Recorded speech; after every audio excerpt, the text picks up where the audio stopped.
So, welcome everybody. Looking forward to talking to you today about growth and transformation. And when I think about growth and transformation, I kind of like make it ultra simple for a simple guy like me. We're talking about change, right? We're talking about growth and transformation both involve change. And we're talking about change in two areas. A change of mind, right? Often looked as an insight or a change in our beliefs about ourselves as adoptees, as people. And we're talking about a change of heart, right? A change of the way we feel about ourselves, the way we feel about other important people in our lives. So it's change of mind, change of heart, and how we get that because we want to feel better in ourselves, right? And originally, this we will, for the last 6 months on the podcast and my conversations with Jude, we've been focusing on healing, and uh, everybody's got a different definition of that word healing. And some people don't like that word healing because it's got religious connotations. Will it ever be ended? That it's an ongoing process. That seems a little bit, unclear, a bit woolly. So we came up with this idea of, well, what else could we look at instead of healing or as well as healing? And we came up with this idea of growth and transformation. So that's what we're going to be diving in with. So Jude's we're gonna flip and change between the two of us for this webinar. So thanks again for coming. Over to you, Jude. Are we ready to go ahead and do the Yeah, uh, the housekeeping. housekeeping slide? Yeah, All yeah, right, cool. you guys go. Okay, this is where we begin. So each of us, first of all, welcome. So glad to have you guys here because each of us is taking time out of our lives to participate in this spiral of growth. We call it a spiral of growth because we've learned that growth and healing are not linear. It doesn't really go in order sometimes, but it's more of a spiral, and we gain perspective and a change of understanding each time we go around. It's a spiral going up like that. And so, this growth and transformation is a spiral of growth that we're inviting you guys into. We value your time and presence here. We value your voice and expression. And we honor the intensity of being vulnerable and seen by others. Just by being here and saying that we're longing for growth and transformation can feel vulnerable and being seen on a screen. So we thank you for that. We honor your feelings as real and valid, even though they may be different from what others are expressing. We ask that we each be mindful of keeping ourselves aligned to these values by staying muted unless you're sharing. And for this sampler, what we're doing is asking you guys to take notes if you want. I always suggest taking notes. And if you have any questions that come up, please use the chat for that. Let's not use the chat for chat, but let's use it for the questions. And then at the end, we're going to do our best to get to the questions that are there in that chat. Um, and if the option is available for you, please leave your camera on as a way of showing yourself and others that you honor the authenticity and vulnerability that's being shared here today. And as always, please generously pour love into yourself and into each other, holding intentional awareness that you're doing your best and so are they. Go ahead to the next one, Simon. Yeah. So growth. I think the biggest driver for me has been separating the trauma I feel from the essence of who I am. Because whilst the one and the same, I felt anyway stuck. I felt stuck with my trauma. And once we start to separate out between maybe the trauma that I talk about, this rock paper scissors thing, right? So the rock is us, the trauma is the trauma hides us, right? The trauma hides us, and we unroll the paper to separate the trauma that we feel from the essence of who we truly are. And we see that we're bigger. We're separated out, and we've seen that we're bigger than our trauma, right? We're bigger in in every way, and hopefully we start to see our lives changing for the better as we distance ourselves from what Jude talks about as the trauma-bound identity. So if the trauma is is the rock, right? And it's the identity, a trauma-bound identity is when when that essence of who we are is hidden, is bound by our trauma. So that's what we're talking about here. We're not our trauma. We disidentify from our trauma, and we're seeing that we are more than our trauma, and that's helping us along this growth spiral. Yeah. Yeah, so I'll just hit on it really quickly because Simon mentioned it. I call it our trauma-bound identity.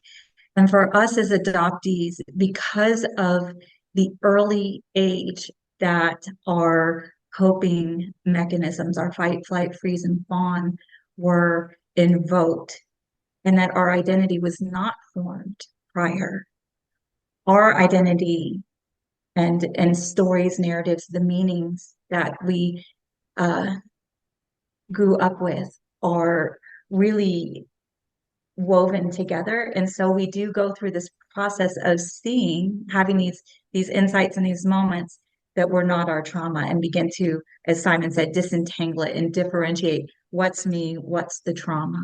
And that's part of our growth cycle as adoptees and really beginning to build our identity and come into and understand that our essence is not our trauma and that it's separate, like the rock, paper, scissors that Simon shared. Thank you, Simon.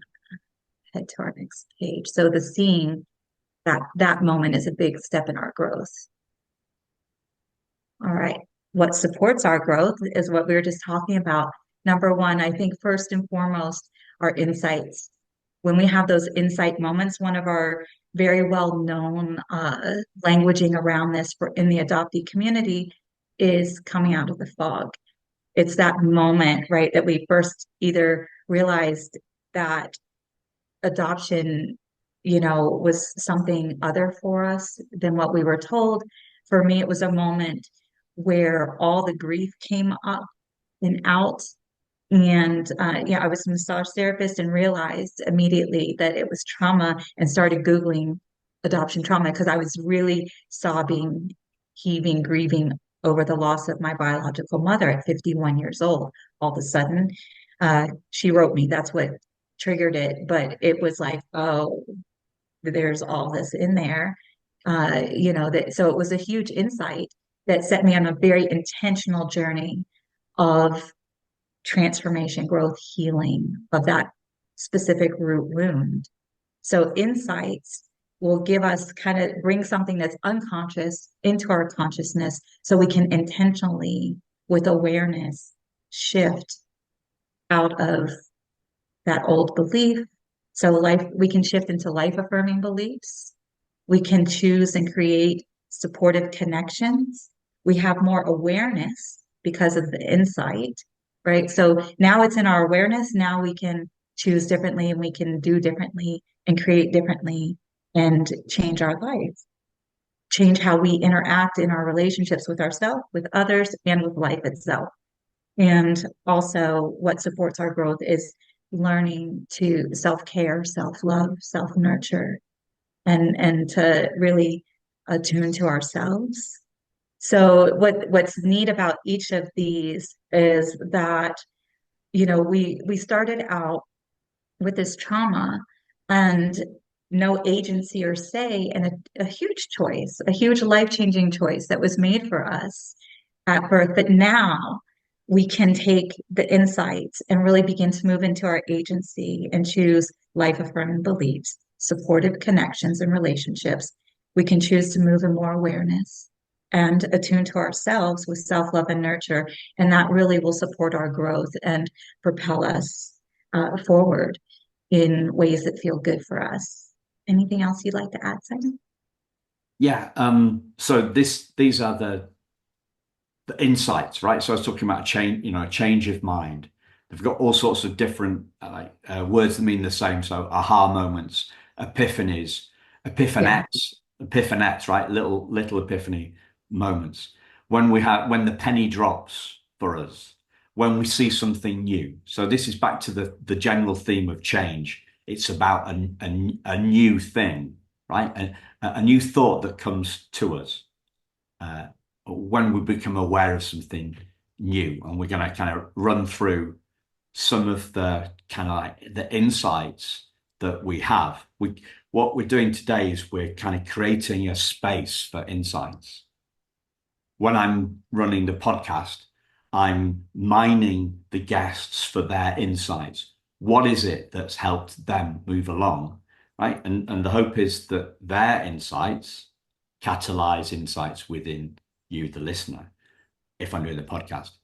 What we're doing with this webinar today is we're sharing some insights in the hope that they catalyze some insights too. And we're giving this taster of this growth and transformation um, course that we're running. So yeah, a sight from within. We have to see them for Yeah. ourselves. There's no such thing as a second-hand insight. If we could give you these insights, right, and email you them, we would, but we can't. You have to see them for yourself. Yeah, that's a really good point. I believe it's Maya Angelou who says that, when I knew better, I did better, right? Like, and the insight really does have to come within. It has to be a truth that we own for us to actually create a change, right? So that's when, once we know better, then we do better. Yeah. So I'm gonna, Simon, are our faces over the insights on your Uh, screen, no, I or can can you see see? this. I can see Okay, them fine. Yeah. okay. So These are, some insights, right, that I've just picked up along the way from other people.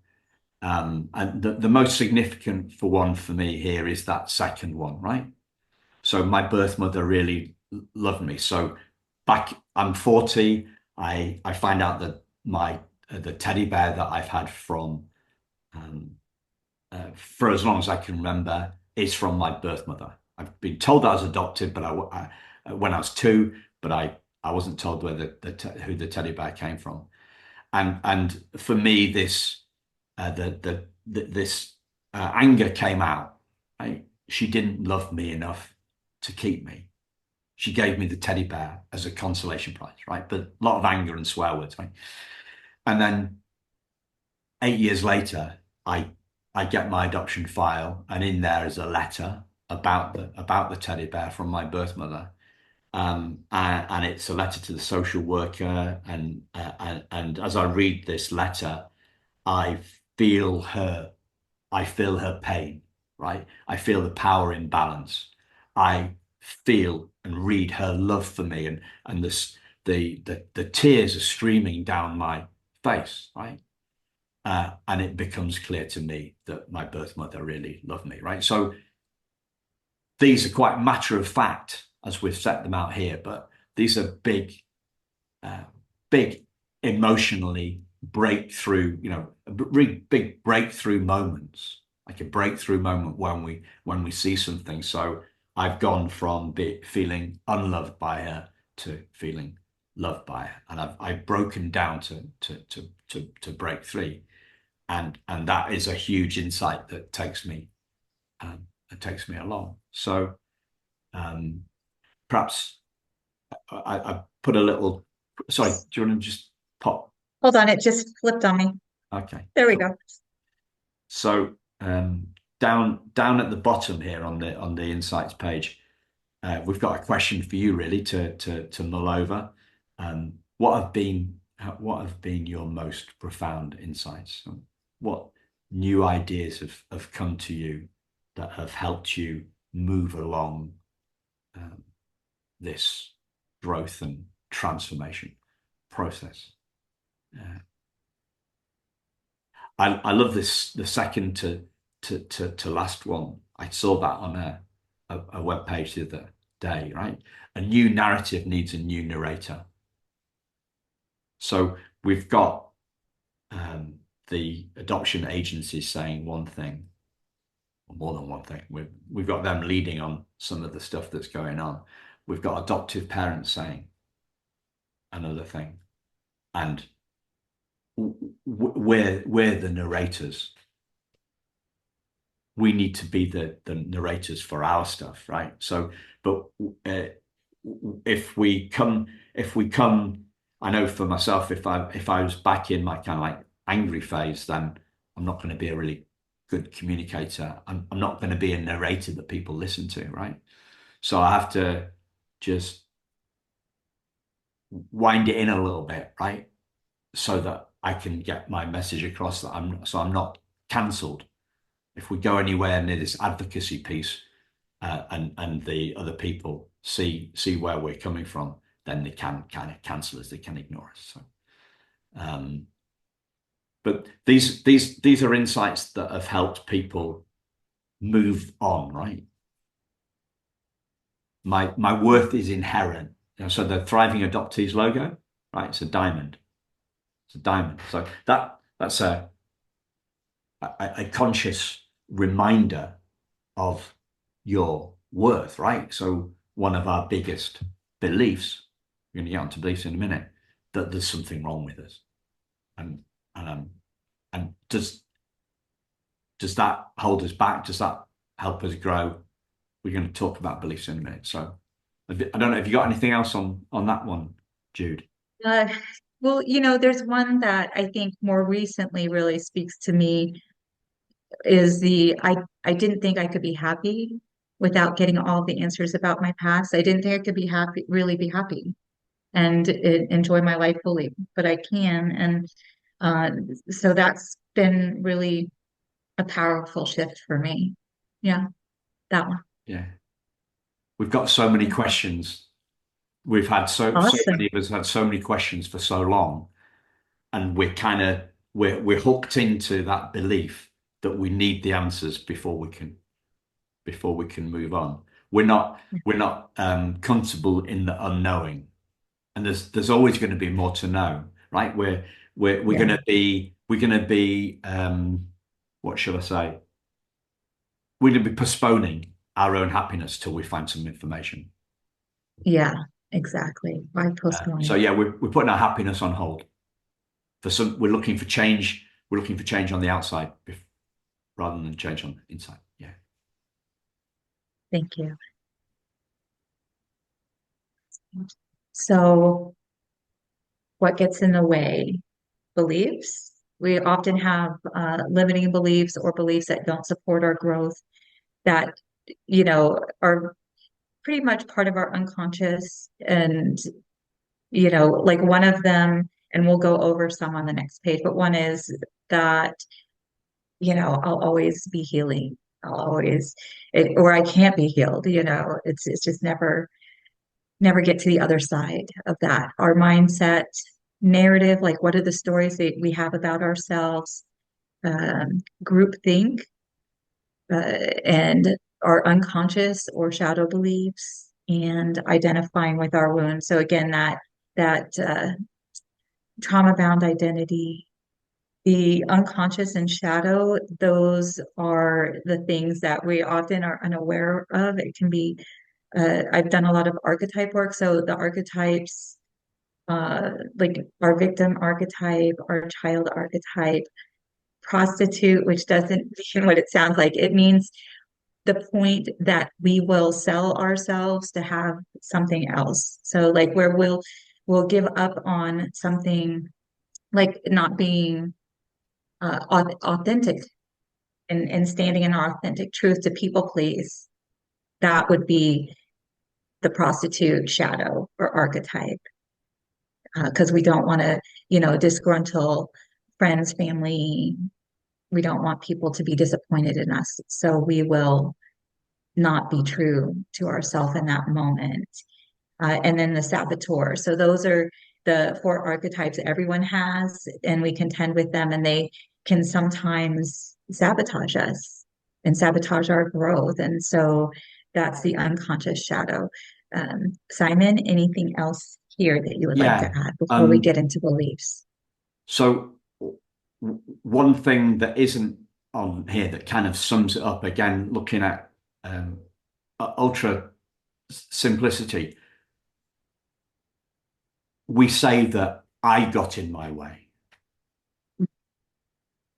right? So what got in the way? Somebody asked me a question, what got in the way? Well, I got in my way, right? How's that even possible? What we're talking about here isn't us getting in our own way. And people use this a lot, right? People say, yeah, I get in Mhm, my own way, right? It's not. It's a thought, or it's a thought that's developed into a belief. A belief is just basically a bigger thought, something that we're taking, something that's bigger, that's something that we're taking more seriously. So we can't get in our own way. If we're getting in our own way, it's one of these things, right? One of these six things. mhm, So that's you can't get in your own way. Only I can't get in my own way. I can't do it. I can't do it physically, right? There's only mhm. one of me. If I'm, groupthink, this is the one that really worries me. So because when I was suffering, I was doing quite a good job with my own beliefs about suffering and being wounded and stuff, right? I was making a pretty fair fist of it. But if we're hanging around with others, right? If we are if we are if the people that we're hanging around with don't believe that we can grow and transform, then that their groupthink is going to hold us back. And I think, well, what would have happened to me, right? I was already making a pretty good job of feeling wounded on my oath. My belief was that I was stuck with the primal wound. That wasn't reinforced by anybody else. But what if our beliefs are being reinforced by other people, and that it's going to make them harder to shift? So that's the really concerning one for me. The group think it's like who we are spending our time with. So, and I think for us, for me, it is the identifying with our wound, because it took me so long to realize that's what I was doing and to shift out of that and to discern what was me and what was the wound because I carried it for so long, that trauma-bound identity. And then a lot of it, we're talking about a journey from what's unconscious in us and bringing it into our consciousness. And so that's why a group like this, where there's a lot of support and we're able to share, and I'm talking about what we're going to present at the end, is helpful because it is a journey from the unconscious into these moments of awareness and insight, these aha moments that I hope you guys were considering and maybe writing down a couple that you've had, because that's how you begin to shift your beliefs and your mindset and your narrative and out of the group think. So, yeah, Simon, are we good to go to the We're next good to go, page? yeah. Awesome.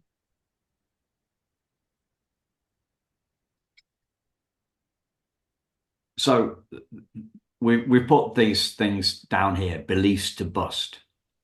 I've been saying this for a while. Um,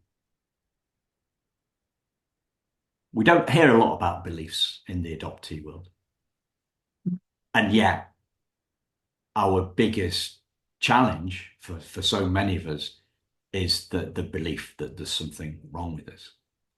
I saw something great from Gabor Mate a few weeks ago. He said, um, there's no such feeling. There's no such feeling as not feeling good enough. It's a belief, right? Mm, So what is a belief somehow gets hidden as a feeling. I don't feel I'm enough. I don't feel I'm good enough. I don't feel I'm worthy enough. Yeah, those aren't feelings. Those are beliefs. And for me, beliefs seem far more bustable than trauma seems healable, right? So something Mm, going on in my little mind, right? I can have an insight and I can bust a belief. Okay, I'm sure I've done that in the past. I can do more of that. Is trauma healable? Well, what does trauma mean? What does healing mean? And we're off to a whole level, if you're like me, king of overthinking, right? We're off to the party, and the questions are coming fast, thin and fast. And I'm thinking, okay, well, so who do I need to get me to heal? Oh, I need to find. Oh, people are saying that I need to find a adoption competent therapist. How can I do that? Should I have a somatic therapist? Should I have EMDR? And the world's right. It's like it's all internal. It's all in the future. It's all in the future. And I'm stuck, right? I'm stuck in the mud, whirring my wheels, right? So that beliefs seem more bustable to me than trauma seems healable. And that gives me hope. That gives me hope. That gives me faith. Faith in an ongoing growth and transformation, right? Hope and faith. Not religious faith, but faith that things can get better. Um, and then the bottom one here is I think the therapists have somehow cornered the market here, right? And we've got this mhm. belief that healing is only psychological, right? Well, it's not. It's we're going to come on to that in a moment. What's become clear to me, what became clear to me last year, I had an insight, right? I will be psychologically, I will be healing forever, right? That's looking at healing on one level. But underneath my psychology, I am and I was already and always whole, right? So we're back to the the metaphor of the rock and the paper. So the dominant metaphor is this primal wound, right?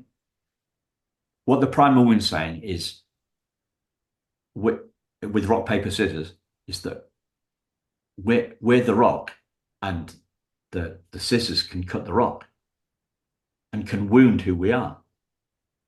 But that's not the truth. In with rock, paper, scissors, the rock beats the scissors. We're not denying that adoptee trauma is real. It's real, but it's not what, in my opinion, right? It's not about the scissors, like Nancy Verrier would say, with the wound, because the wound, scissors can't cut the rock. It's the paper. The paper conceals who we truly are. So that's looking at healing at two levels: psychological and spiritual, essential, at the essence of who we are. No need to heal. And we're going to broaden that out in a little while. So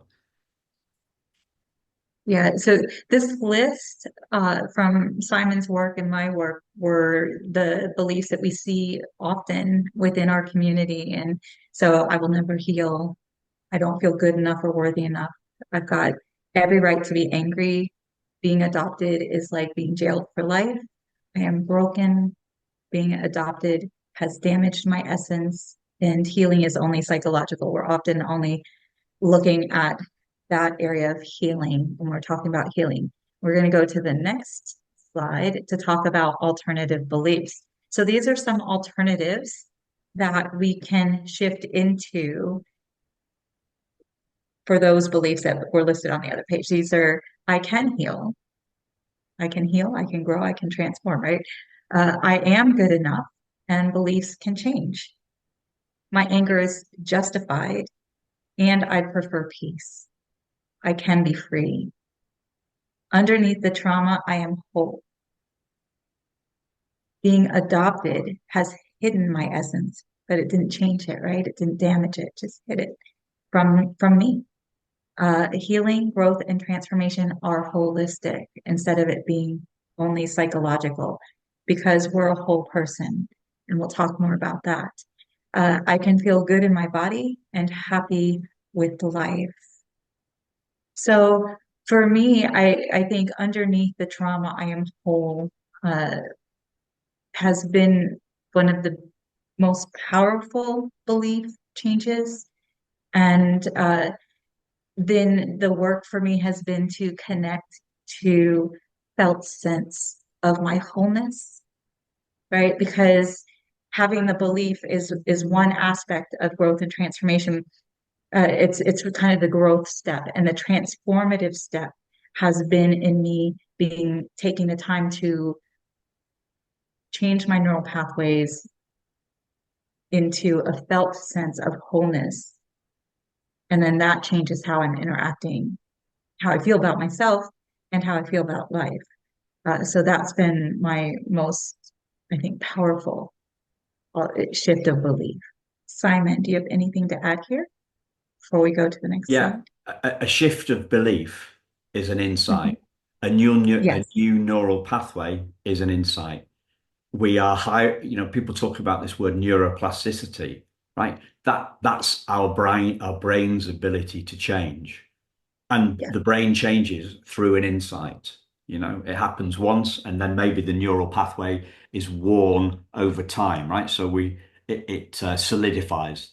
The new belief solidifies. It becomes stronger. It becomes the one, like to use a metaphor, it becomes the concrete that has set with the steel inside it, right? It becomes rock solid. It becomes rock solid, and that's what the neuro. So you've got an insight, and then you've got an ongoing process. So yeah, yes, exactly. Right. So we want to make the connection so that it becomes a well-worn pathway. Thank you. To our next slide. Transformation. Simon? yeah. I'm looking at the time. I'm thinking, Okay. trying to growth can lead to larger transformation. So we're talking about degrees of change here. A change in our energy, right? A change in our feeling, a change in our beliefs. A change of mind, and a change of heart. And we're talking about incremental Kaizen stuff. The Kaizen is the Japanese word for incremental changes, right? Incremental or huge changes, incremental that come together, Yes. incremental that snowball, right? The snowball of a new idea getting bigger, transformation. Yeah, So, all right. So part of that holistic piece is understanding that everything is energy. This is an Einstein quote, and that's all there is to it. Match the frequency of the reality you want, and you cannot help but get that reality. So this picture is our energetic body. And you'll notice that kind of donut looking shape is a torus. So we have an electromagnetic field. We are energetic beings. And everything we think, is energy. Our feelings are magnetic, we're sensory beings. We're reading energy through our sight, through our hearing, through our touch, through our taste. It's all energetic messaging. And so I'm going to bring that to our next slide. This is a frequency scale of emotions consciousness. And we do have the power to change how we feel by consciously building our capacity for higher states of being. That being said, having the beginnings that we have experienced, I put a little line here that we have a root wound, a root origin wound, a trauma at our very beginnings that creates this state of being, fear. We live in this state of being often. And so we haven't built a lot of capacity for these higher states of being. We have moments where we feel into this, right? But holding and living from here at consistently, right? That's what we're working on. And so we often are here in these lower feelings. and I'm going to go to, for time's sake, I'm going to go to the next page, but you can see here that love, gratitude, enlightenment, courage is a bridge, uh, feeling, I would say more of a state of consciousness where we're choosing to be brave and vulnerable and do something while we feel the fear. And it begins to step us out of these lower frequency feelings. Courage is really important to in helping us to transform and build capacity. Simon, do you want to read these? Yeah. So energy, feelings, consciousness, it's all the three synonyms, right? So it's this Mhm. scale of consciousness from naught to 1,000. So what we saw last slide was a kind of like a generic one, and Jude made some comments, some commentary in terms of adoptee specific. So what I did was I looked at the levels, and I looked at where I've been and where we sometimes are as adoptees. And I'm not gonna read all those out to you, but you can see that this is we're going up in the world here. But I was a lot of me was around anger, general anger, anger to certain people, and also anger to broader people as well. Um, but we see some of the trends here in terms of suicidal ideation, suicide, addiction, and all those stats that everybody puts out there about how we as adoptees are more prone to this stuff. And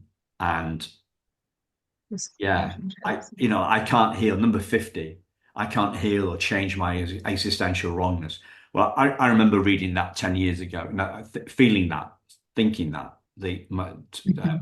10 years ago, reading The Primal Wound. I thought, I'm stuck with it. I'm stuck with it. And we're not 200, the level goes from 0 to 200 and then 200 above. 200 is the growth and transformation bit, life affirming. Um, 200, Yes. So courage, first level of true power.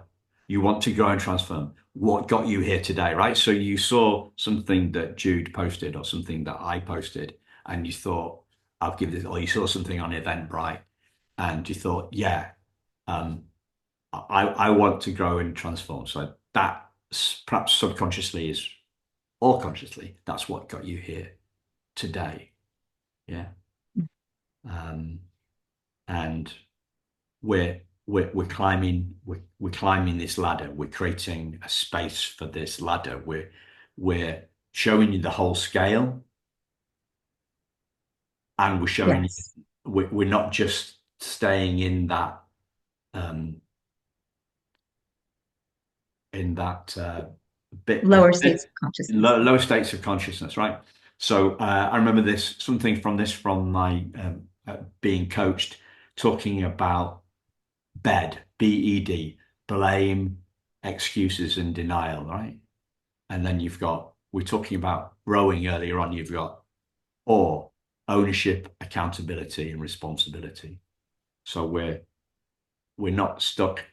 We're moving from a hard done to a move forward. What happened to me happened for me, right?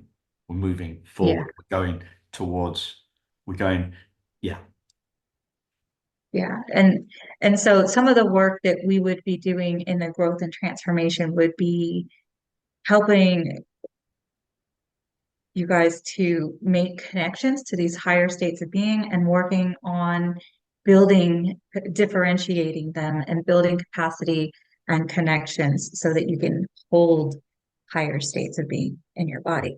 Uh, we, it's very well documented that when we're in lower states of being, we have more sickness and disease and disease in our bodies. So um, it's all connected. That's why the holistic approach is really important to Simon and I.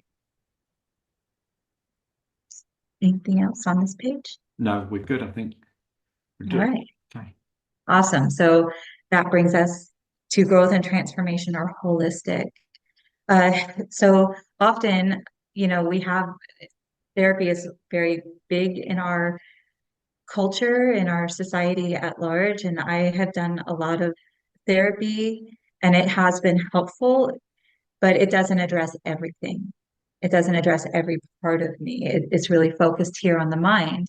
And yet there's the physical aspect of myself, there's the spirit and essence of myself, there's social, my relationships with family, friends, and then the heart, the emotions. And so, what's beautiful is that there are guidepost moments in our growth and transformation that we can kind of map. Coming out of the fog is an example of that. And yet, for each one of us, our journey is really individual and different and unique. And I believe that life will bring up our next area of healing it because it becomes that aha moment, that insight, and we're like, oh, that. And then we shift our beliefs and we follow that insight that life brought to us. And so we have all these access points into our healing. It might come through the emotions or heart, it might come through the mind, or the body might be sending us messages that are saying, hey, I need you to pay some attention here, right? It might come through the spirit. It might be here through social because we're seeing some patterns or some relationship changes that are needed, boundaries needing to be set. So there are all these areas, all these different access points and we all go our own pace on this journey because our growth and transformation is individual. And yet, like I said, there's a guidepost moments, a kind of a general map that brings us home to ourselves and to our wholeness and really helps to empower us to step into our agency and sovereignty of choice making for our life so that we begin to feel better and better about our life and build that capacity to hold higher states of being. And it's gets exciting when you realize that you like even if it's just that incremental little baby step up that scale, but you're like, oh my gosh, I'm not so fearful as I used to be, and in pausing to celebrate that because you have done the work, growth and transformation for yourself, and you're building a rapport of trust with yourself so that you can be more confident to move in your agency and sovereignty in your life and in your own healing journey. Um, Simon, would you like to add anything here? Yeah. So I guess traditionally we've looked at mind and heart, in psychology, and we're Yeah, saying that it's bigger than that. We're giving a broader view of growth and transformation that's more inclusive and more yes, accurate. So, for example, I'm doing somatic experiencing, right, as a client. Yeah, I'm not a therapist. Uh, I'm doing somatic experiencing. So I'm doing that because I believe there may be some pre-verbal trauma that's stuck in my body and that I want to release. Soma is Greek for body, I think. So that's, I'm working with a somatic experience I see every month or so, and we do body work. We do body work, and that's basically focusing on what's going on in our bodies and releasing the stuff.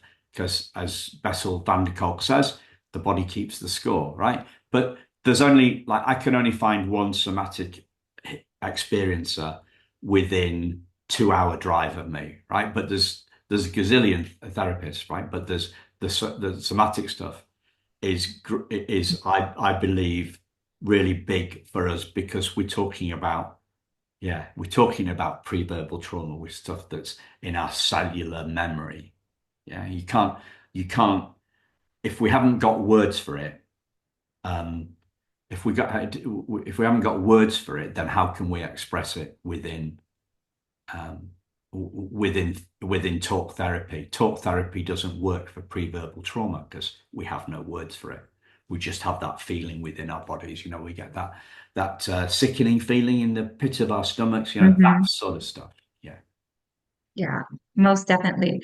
Like I said, I have experienced therapy and it's been helpful. But when I began doing it, I did EFT, which is emotional freedom technique. It's tapping on acupressure points with a trauma-informed practitioner who calls herself an inner child advocate. And that helped my growth and transformation like exponentially because we did go into pre-verbal trauma, womb experiences and release grief, terror, and emotions. And so uh, it's most definitely important to look at each aspect of ourselves holistically to move forward. So thank you. I'm going to go ahead to our next one. So 95% more likely to develop positive habits with support and accountability. So Jude, you were talking about the stuff on the inside, how that reflects on the outside, right? So we're Yeah. talking about mind and body, and we're talking about our relationships. So habit, support, and accountability, Mhm. creating a container for that change.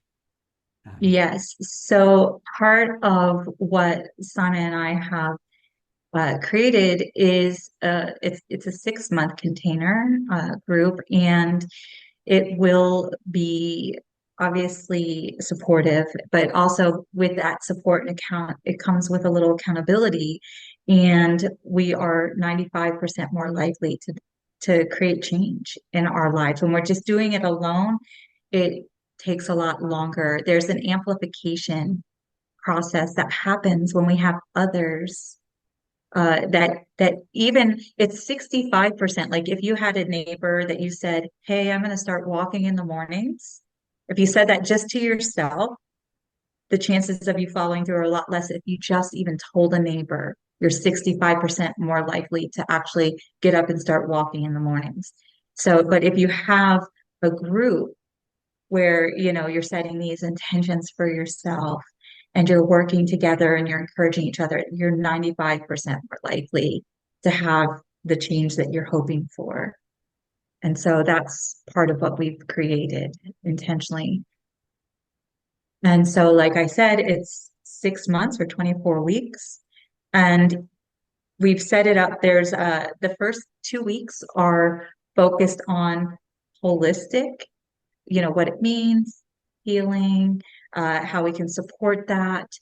And the next 4 weeks, we go over mind and we work on some of the things that we talked here. We talk a lot about that, but we actually will be teaching each week.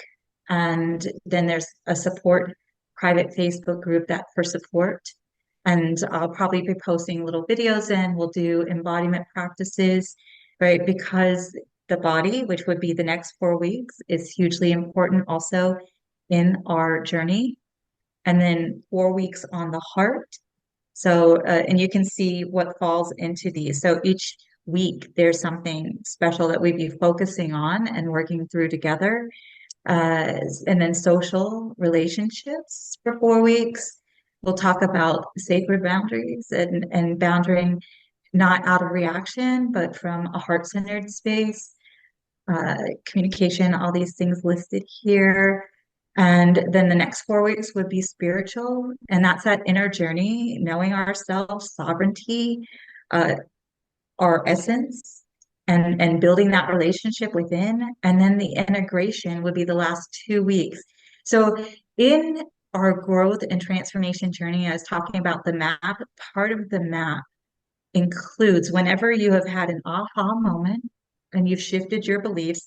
And I kind of want you to like think of an aha moment you've had and follow that with me with what organically happened within you because we begin to shift our beliefs once we have an aha. So we bust the old belief and we create a new belief. And it takes some time to practice it and build it. And it changes on the inside of us first, and then the outside, and then it becomes very solid in us. It becomes a new belief that we're anchored in. I like to say that it's like in our bones. And that's the integration process. We shed the old and we integrate the new until we embody it and it becomes a part of us.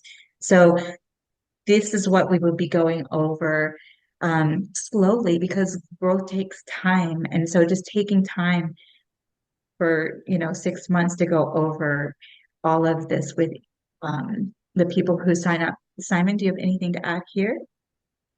Yeah, so the embodiment piece Jude's talking about, we can I talk about going, like having a new idea. So can get something in our head, we can get something in our heart, or we can get something in our bones, right? So this is about Mm. a depth of the insight, right? Or not all insights are the same. Some are more profound than others. That difference that I was talking about uh, between an epiphany, which is a biggie, and epiphanet, which is a small one, right? So, but head, heart, bones.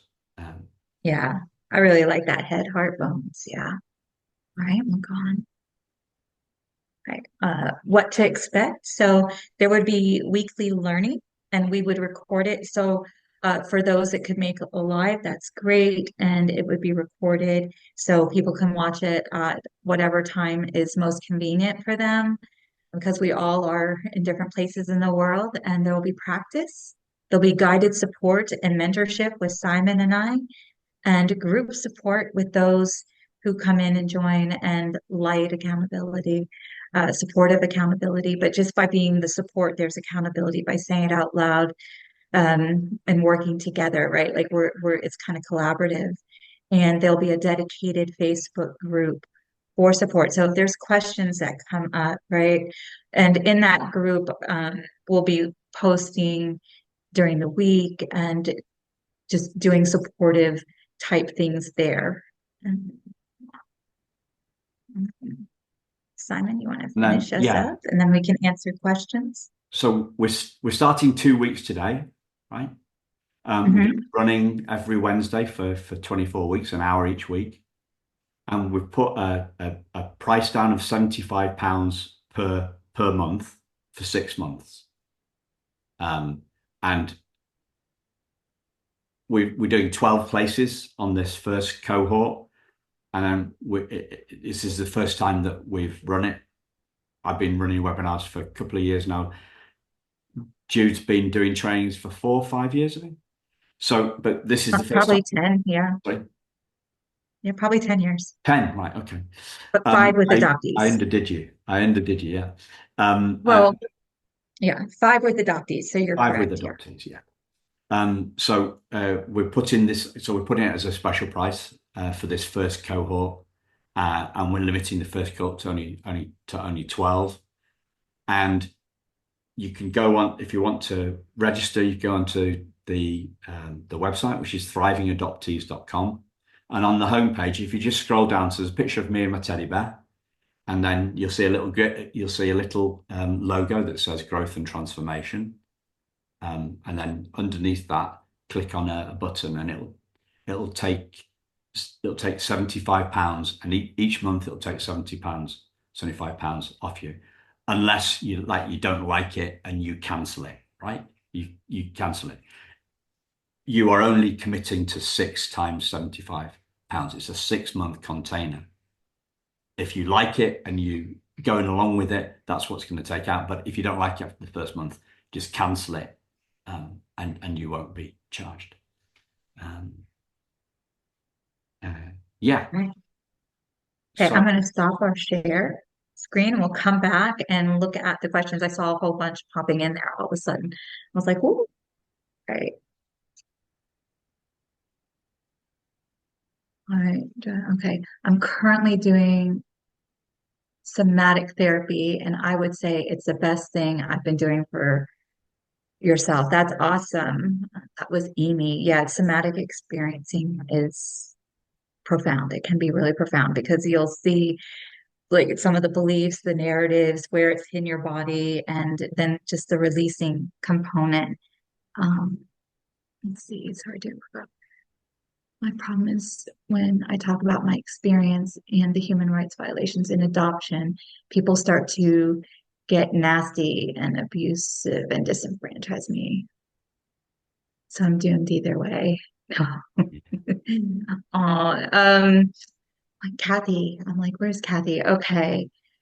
I mean, I don't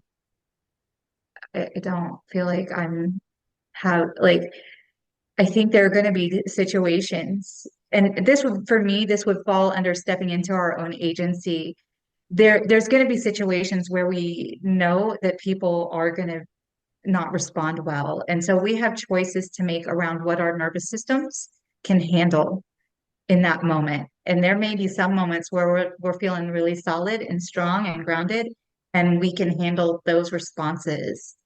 And there may be some times when we can't. And so it becomes a self, what are a self care, falling under self care. Is today a good day for me to speak up, right? Because I think we do need to really step into the power of voices, or today not a good day for me to do that? Let's see, how much money would it be? Simon went over, I think it's 75 pounds, which is approximately 100 in the US. I think it was 97 when I converted it yesterday, but obviously 97. 97. Awesome. Yeah. Okay. Okay, 97. You're Tia, you're welcome. Let's see, it doesn't matter how much work you work on yourself, it won't solve the problem of lack of community. Ooh, okay. Well, I have felt that I would not have community in life and then have developed community in life.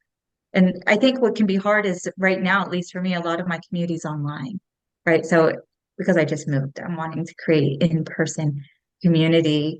There's some belief in there that could be busted. And then there's definitely support that could be had in a group like what Simon and I are talking about, that is all adoptees coming together in community with a really clear intention. Um, Kathy, meditation makes me more traumatized. It can actually, if we are in certain states, meditation should be paused. And that's something, I'm a meditation teacher. That's something we could talk about more. You're free to reach out to me because that's a little longer to describe. And I'm wanting to honor time because we're already at 4 minutes after. But meditation can sometimes activate our nervous system. So let's see. Okay, Lori went. Thank you both. Thank you. Thank you. And you put the link in the chat. Yes, I can do that. Done it. Oh, thank you, Simon. This will be ongoing once this group is formed 2 times a year. We likely will continue to do this, not just one time around. We've talked about that. Our plan would be to do it more than once. So, and there could eventually be a second part that would go deeper, right? So, I think that's all of the questions. Any other questions?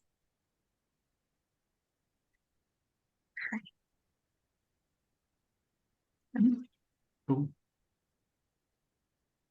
Thank you all so much. I hope you've Yeah. found it interesting. I'll be emailing you the link out to the replay tomorrow. And it'll be up on YouTube. And yeah, and I'm probably going to make it into a podcast as well, so people can listen to it. And say we're starting it 2 weeks today, and we're just running it for 12 people the first time around at that rate of £75. Yeah, $97 a month or so. Yeah. But And I don't know if it was clear, but there will be embodiment practices as well. So that will be the part of the body piece, but it will be with throughout, so that we can begin to connect with our bodies and integrate. And so, yeah. yeah. And then Jay's saying, will you come on to We Are Family to talk to adopters who can share this with their young people? Um, yes. Yeah. It might be in a slightly different format, it might be in this format, but yes, some Yes. adoptees don't want to get involved with supporting adoptive parents. Jude and I most categorically do want to get involved with adoptive parents. Um, we're into Thank you, guys. education. We're into education. Like I'm still learning and sharing. We're all learning. We're all walking each other home, as you say, Jude, right? Yeah. Yeah. Uh, So yeah. Dizzy's saying, what will you do? What will you do? It's the money you earn from this. Well, yeah. So uh, this is paying for us to do this stuff. We don't have yeah, to, jobs. We don't have jobs. This is yeah, what this is what what we we do. what we do to Yeah. pay the bills. Yeah. Um, uh, yeah. Have you a link for your podcast on Thank you, YouTube? Sage. Yeah. If you just Google Thriving Adoptees on YouTube, you'll find it. Financially, I can't swing it right now. That's totally okay, Sage. Like Yeah. we're here to share whatever. We're not doing this for the money, but we do need to pay bills. So yeah, lots of love. Yeah. Any Thank last you. Thank questions? you, guys. Yeah. Thanks a lot. Thank you very much. I'll Thank you, stop. guys. Have a Thanks. great rest of your day, wherever you are in the world. Thank you, Thank Jude. you. Thanks a lot. See you soon. Bye, everybody.